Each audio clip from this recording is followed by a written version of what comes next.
Alô, cheguei mais para a nova temporada do Sem Vergonha. Olha, gente, eu amei o tempo que passamos falando sobre menopausa. E mais do que isso, sobre as experiências de vida de tantas mulheres incríveis. Foi muito bonito e transformador para mim, como eu imaginava que seria desde quando eu tive a ideia de criar esse espaço de troca e busca por conhecimento. Espero que tenha sido assim para vocês também. Agora, dessa vez, a pausa é outra, bem diferente daquela sobre a qual conversamos na temporada passada. Nesse e nos próximos episódios, a gente vai falar da homem-pausa. Já ouviu falar? Não, né? Também nem poderia, porque eu inventei esse nome para tentar resumir um pouco sobre o que se trata essa temporada. Semana após semana, a gente vai falar sobre as muitas questões, opressões e também muitas dores que se escondem na palavra masculinidades. Episódio 3. Se cuida.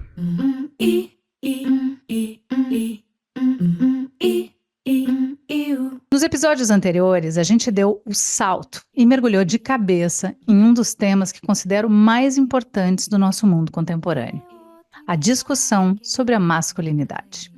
O caminho é longo e por isso eu quero começar a procurar quais manifestações cotidianas, minúsculas ou enormes, escondem em si a masculinidade distorcida, o termo que eu adotei até aqui.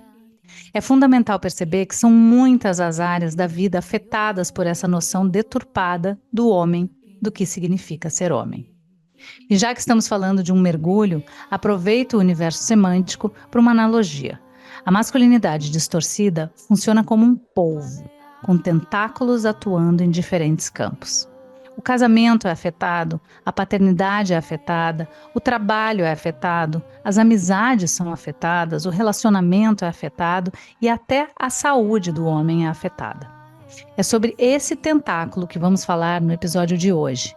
Por que a masculinidade distorcida faz mal para a saúde? Lamentavelmente, eu tenho lugar de fala. Meu pai pegou Covid bem no início da pandemia e depois que pegou, foi se recolher no sítio dele. Lá, ele começou a se sentir mal, acordava passando mal e tinha um cansaço muito grande. E aí o que ele fez? Em vez de dizer para sua esposa que estava passando mal e que precisava ir para um hospital, meu pai ia até a casa do seu caseiro no sítio e dormia num quarto escondido. Mas Fernanda, por que na casa do caseiro e não na própria casa dele? Porque o meu pai, que sempre foi aquele cara muito macho, muito valente, quis esconder que estava se sentindo mal. Não queria assumir que estava doente. Ele fez isso durante uns dias, até que teve uma crise de soluço que durou muitas horas, passou mal e aí sim foi levado para o hospital. Chegando lá, tarde demais. A Covid comprometeu parte do pulmão, ele ficou entubado por 3 meses e acabou falecendo. Vocês percebem? Talvez meu pai ainda estivesse aqui se não tivesse exercido essa coisa do homem de se mostrar forte e invencível, de querer esconder qualquer tipo de fragilidade. Se respeitasse a doença, meu pai poderia ter se cuidado antes e evitado o pior. Para ajudar a ilustrar a gravidade que vem embutida numa masculinidade distorcida, eu chamei o psicólogo Leonardo Piamonte, que trata há muito tempo sobre o tema, para me ajudar a diagnosticar o problema. Leonardo, qual seria o método mais eficaz em desarmar homens reticentes em cuidar da saúde? Se a gente for falar de métodos eficazes, a resposta não é muito alentadora. Porque quando a gente vai ver os relatos de homens que falaram: chega, eu não quero mais viver assim, isso está me fazendo mal, eu vou me dar muito mal se eu continuar fazendo isto, normalmente envolvem uma grande perda. Eu acho que foram identificados 6, 7 gatilhos já nos homens, né? Que geram essa frase, né? Poxa, a partir de hoje vou tal, tal, tal, tal, tal. A partir de amanhã eu vou me cuidar mais em tal, tal, tal, tal, tal.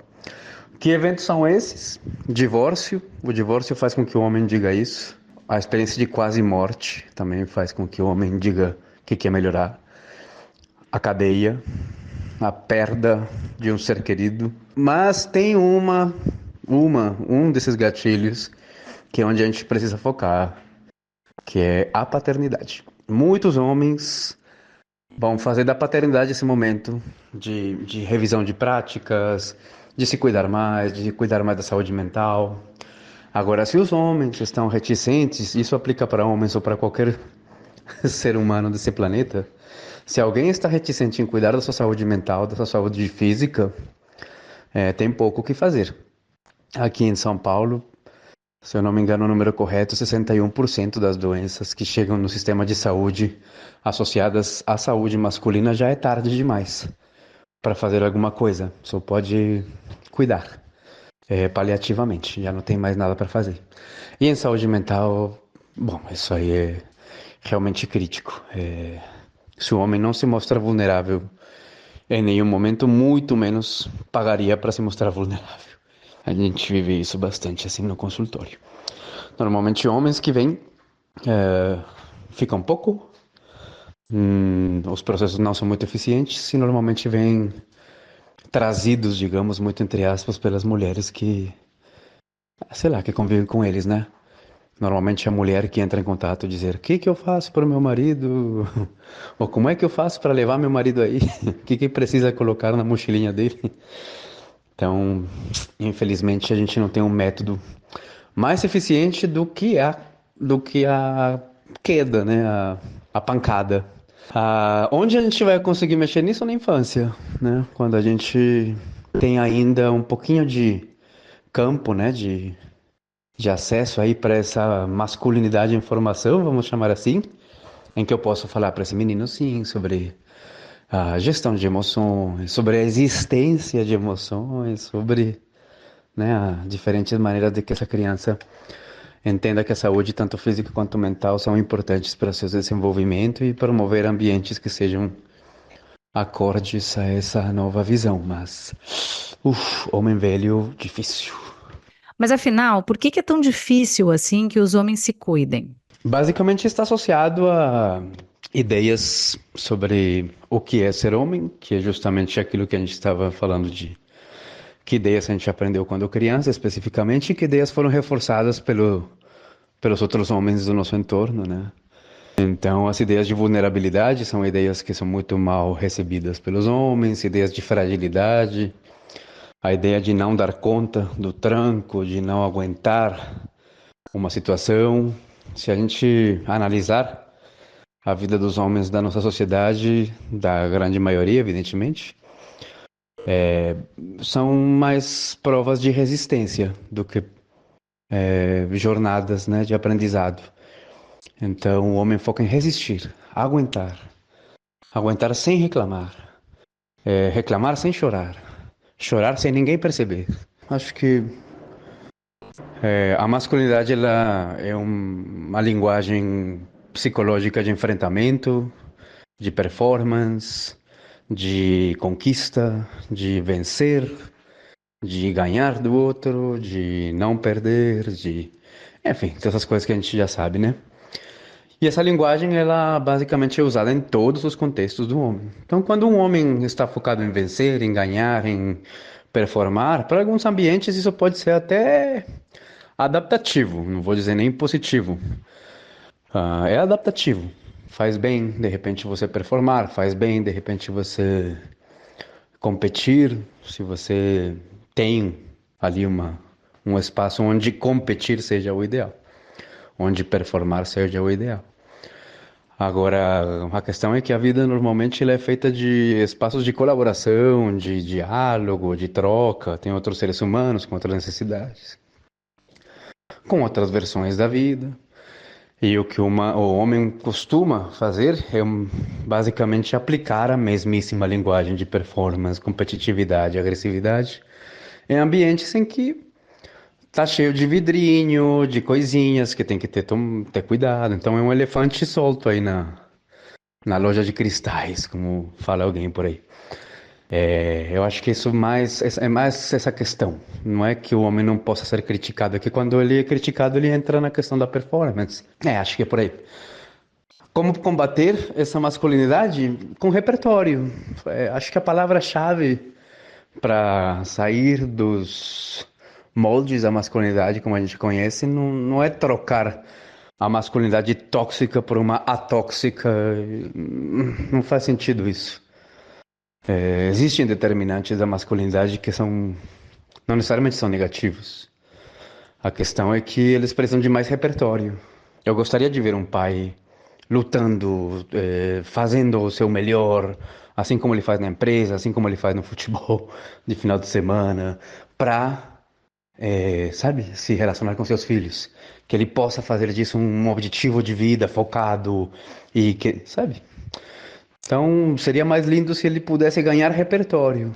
E que em alguns momentos ele saia também, logicamente, da lógica de performance, de entrega, de conquista, e passe para uma lógica de observação, de empatia, Mas para isso essa pessoa tem que ter repertórios, e os repertórios não se adquirem de maneira fácil. É difícil quando a gente é velho adquirir repertórios elaborados ou repertórios mais que requerem outro olhar sobre a vida. É por isso que, de novo, a grande janela de oportunidade está nas nossas crianças pequenas. Trabalhando nas crianças pequenas, ampliando o repertório deles e falando para eles de outras possibilidades que não seja só concorrer, competir, performar, vencer, chegar. Acho que a gente tem essa janela de oportunidade. Homens velhos aprendem bem mais devagar, com muita mais dor, com muita mais perda, mas casos bem-sucedidos existem por aí. Mas existem outros milhares de casos de como a masculinidade distorcida se manifesta nas questões de saúde. Quando o assunto é vasectomia, por exemplo. Já na saída da consulta, eles ganham uma janela para pensar se é isso mesmo que querem fazer. Só aí eles já entram em parafuso. Fora que eles morrem de medo de ficar impotentes, o que é uma falácia. E muitos não querem se submeter a ter que fazer uma cirurgia, tomar anestesia, passar pelo pós-operatório, e daí sobra para a mulher a responsa de se precaver para não engravidar. E para além disso tudo, sempre tem aquele cara que na hora do sexo é o primeiro a pedir para não usar a camisinha. E se a guria engravida, é o primeiro a pular fora e sugerir o aborto. E quem paga se isso acontecer? A mulher, que corre todos os riscos para fazer um aborto ilegal e muitas vezes sem segurança, e se não fizer, entra para a estatística de mães solo no Brasil. Olha, eu vou te contar, não é fácil, viu? Quer ver outro clássico dessa relação crítica da masculinidade com a saúde? O famoso exame de toque para a prevenção do câncer de próstata. Aliás, eu estava pensando aqui, me perdoe em francês, mas a expressão dedo no cu e gritaria deve existir por causa disso. Porque é impressionante a gritaria dos homens quando é para falar desse assunto. É um pavor, uma vergonha, um tabu, as brincadeirinhas. Até hoje, mesmo com mais acesso à informação, dados científicos e todas as campanhas de Novembro Azul, os homens morrem de medo, como se fosse uma afronta à masculinidade deles. Um estudo do Centro de Referência em Saúde do Homem de São Paulo, realizado em 2022, mostra que 70% dos homens que procuram atendimento médico são influenciados por presenças femininas. Ou seja, quem insiste para eles se cuidarem e até marcarem as consultas são as esposas, a mãe, a filha, e muitos desses caras já chegam com doenças em estágio avançado no consultório. No Brasil, um homem morre a cada 38 minutos vítima do câncer de próstata, quase a duração de um episódio do Sem Vergonha.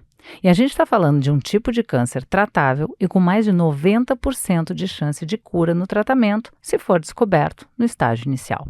Vocês têm noção disso? É muito absurdo. E tudo por um estigma, um preconceito, uma ideia completamente errada do que se define como homem. Bom, deixa eu chamar o Rodrigo aqui para essa conversa. Amor, tu acha que tu já foi negligente com a tua saúde? Se eu fui negligente com a minha saúde? Putz, muitas vezes. Eu cuido da minha saúde hoje. Eu fui fazer meu primeiro exame com, 30 anos de idade, 28 anos de idade. Eu morria de medo de ter alguma coisa.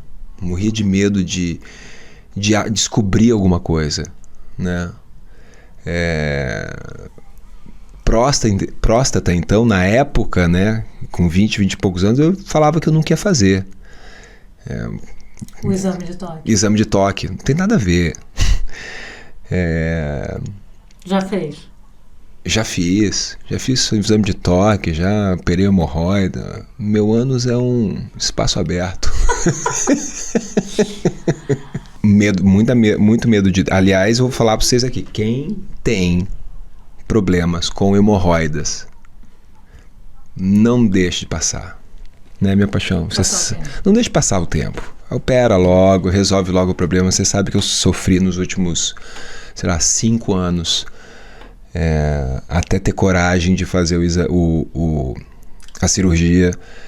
E não foi por uma questão de não deixar tocar no meu ânus, mas era muito mais pelo pós-operatório, que é demorado, dói, mas não é nada demais, assim, não é um bicho de 7 cabeças. E a terapia? A terapia eu demorei muito tempo para fazer. Durante bastante tempo eu acreditei que a terapia era sair para beber com um amigo no bar e contar as histórias. Durante muito tempo eu achei que isso fosse terapia, mas ali é um bando de mentiroso contando mentira o tempo inteiro um pro outro. E você acaba acreditando nas suas próprias mentiras que você conta.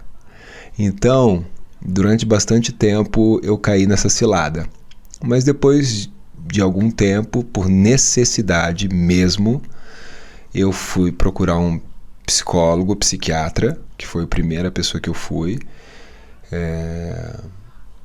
E depois dessa pessoa eu fui para uma outra pessoa, depois uma outra pessoa e depois uma outra pessoa. Já se passaram 4 pessoas na minha vida. Eu acho super importante. É um lugar onde você se encontra com você mesmo, né? É um lugar que a primeira vez na vida que você coloca tudo que você realmente pensa para fora. É o único lugar que você é capaz de fazer isso, e que ninguém tá ali para te julgar, né? Então você tá ali para realmente falar com você mesmo. Eu acho que é um pouco nesse sentido que eu faço a terapia, para ir lá conversar comigo mesmo. Esse homem só melhora, gente, porque realmente, quando eu conheci o Rodrigo, ele era bronco mesmo. Não admitia cansaço, doença, nem tristeza. Aos poucos ele foi amolecendo, foi se aceitando, se acolhendo e buscando ajuda. É lindo ver a evolução do Rodrigo. Eu falei também com o ator Júlio Andrade sobre a questão da terapia, algo que ele nunca fez. Até me surpreendi. Com relação à terapia, eu sou um cara que nunca fiz terapia. Agora, com 47 anos, tenho pensado nisso, porque eu sinto a necessidade de falar coisas, e às vezes são coisas que cabem só a mim, né? São coisas minhas que eu não quero que a minha companheira resolva, eu não quero que minha filha, meu filho resolva, meus amigos resolvam. São coisas que eu acho que só na terapia mesmo eu vou resolver. Mas eu não tenho nenhuma, eu não sou reticente com relação a isso. Eu não tenho nenhum preconceito com relação a isso. Foi só porque eu nunca senti realmente a necessidade. Mas eu tenho curiosidade, e acho que talvez esse ano ainda eu comece a fazer uma terapia.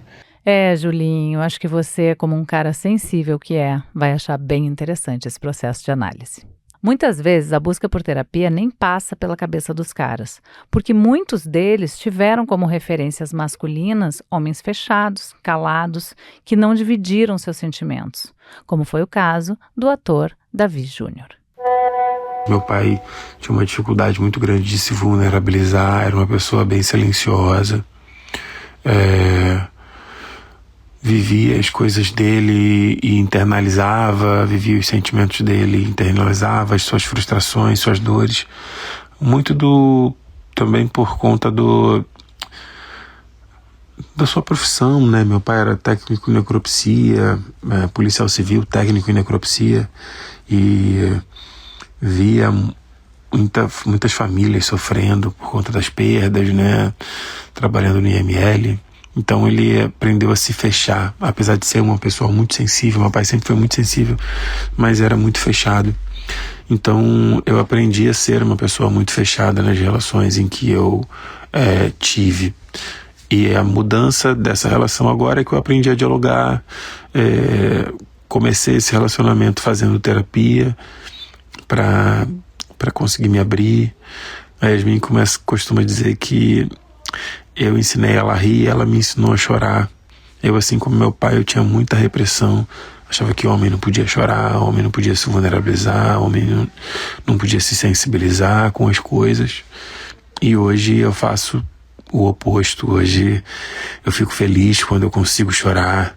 Às vezes eu tiro até um momento do meu dia para que isso aconteça um pouco. Gostaria de fazer isso mais, mas não vejo isso como um problema. Vejo que se vulnerabilizar, chorar é um lugar que precisa ocupar um espaço positivo na nossa vida, tanto quanto rir.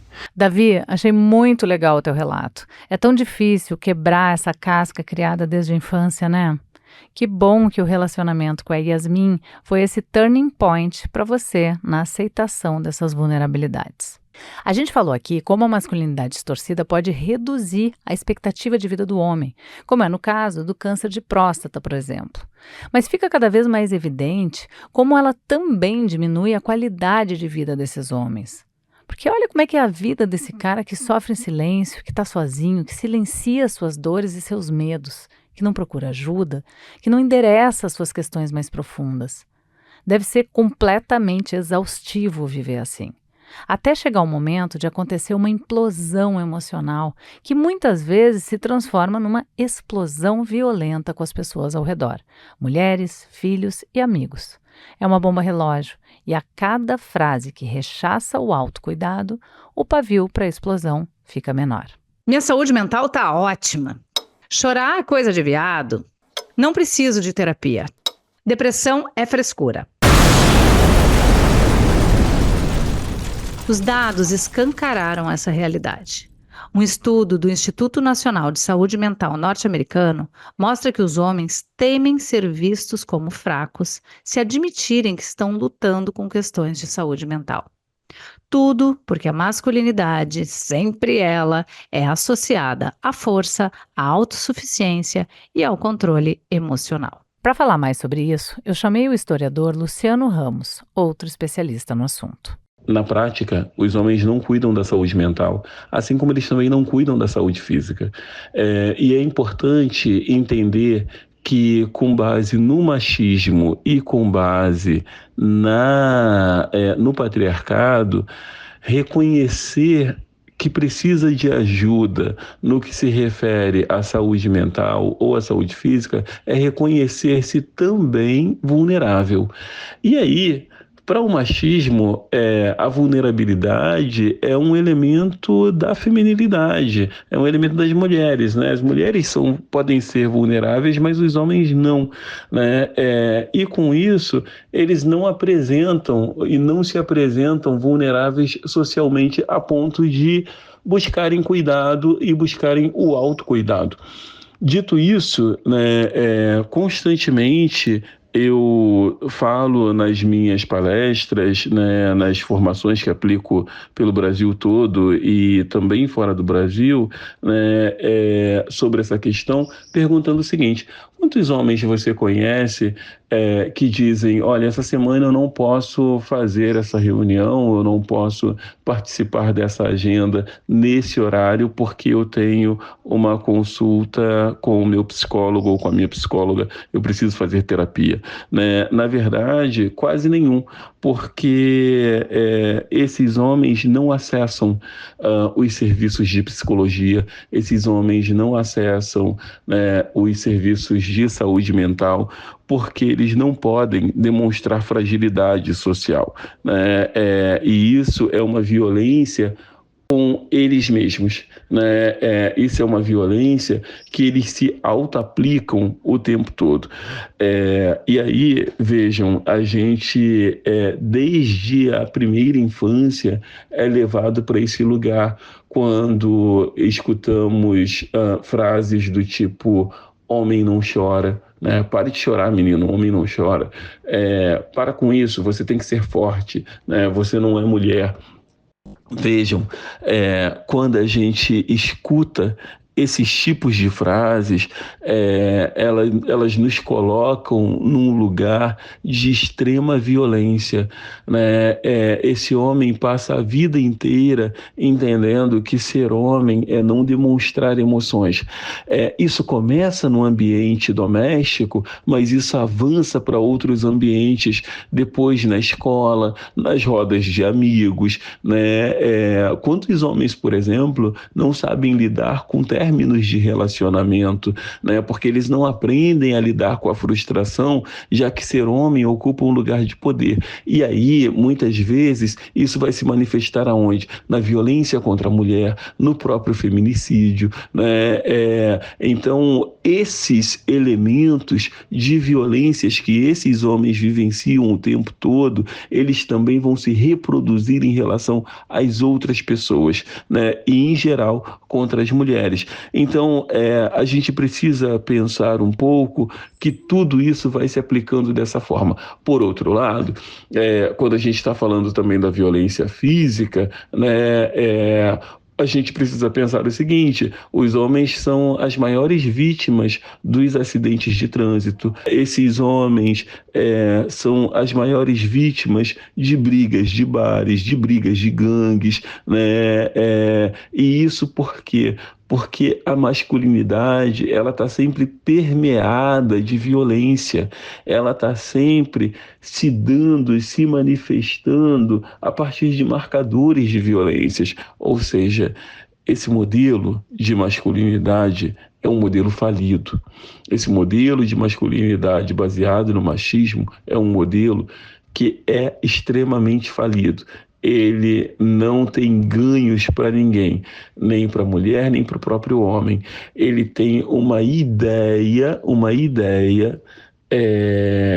de que ele contribui com o poder para o homem e que por isso ele se mantém ao longo da história. E de fato, em alguns movimentos, em algumas perspectivas, ele traz poder ao homem, ele confere poder ao homem, mas, por outro lado, esse indivíduo é o que mais está vulnerável a toda a sorte de doença física ou mental. É muito triste mesmo. E não à toa são os homens quem mais matam, mais morrem e mais se suicidam no mundo.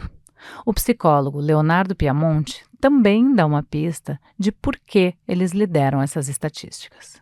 O homem não tem repertório, não tem capacidade não tem flexibilidade psíquica, sua linguagem é única, hiper determinada dentro de uns moldes muito inflexíveis, né? É uma caixa contida, contenedora. Então, sim, se a vida for mais ou menos trabalhar, mais ou menos trazer dinheiro, mais ou menos lidar com um ou outro problema mais prático, a maioria dos homens vão chegar bem no fim da sua vida, com uma vida pouco gratificante, uma vida pouco reflexiva, mas, enfim, tá aí a história inteira da humanidade para provar que vai dar certo, mais ou menos.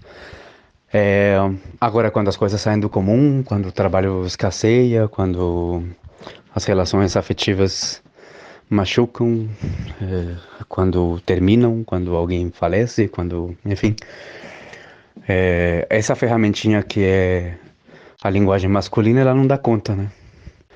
Então, não raro ele atenta mais contra a sua vida ou contra a vida de quem o ofende, nem que seja uma coisa tão imbecil quanto o trânsito. A gente está cheio de exemplos aí da mídia, né, dos noticiários, enfim, de homens se matando e morrendo por razões assim para lá de fúteis.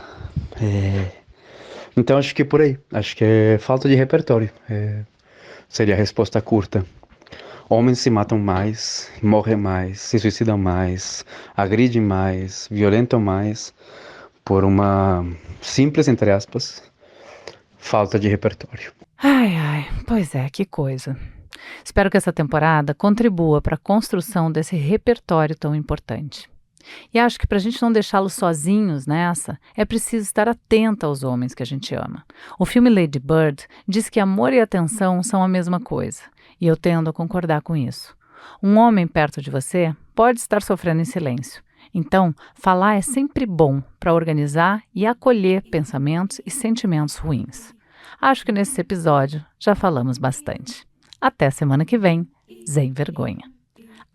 E sempre lembrando, se persistirem os sintomas da masculinidade distorcida, o episódio de hoje deverá ser consultado.